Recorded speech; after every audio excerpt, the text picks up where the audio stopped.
FlySky FSI 6 behúzógáz beállítása kapcsolóra.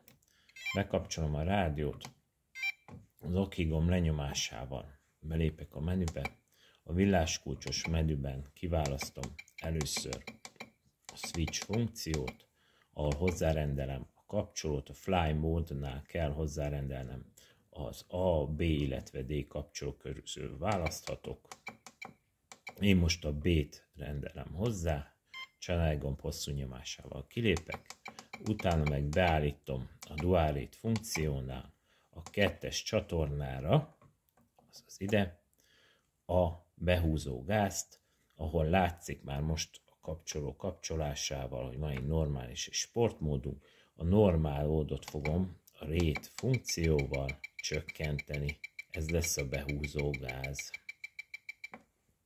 Beállítom egy kívánt értékre, csalágomb hosszú nyomásával kiépek, leellenőrzöm, átváltok a 2-es csatornára, és már is látszik, hogy van egy sport, egy teljes gáz, illetve egy normál, egy 64%-os gáz. Ha szeretnék, akkor expót is tudok hozzárendelni. Köszönöm.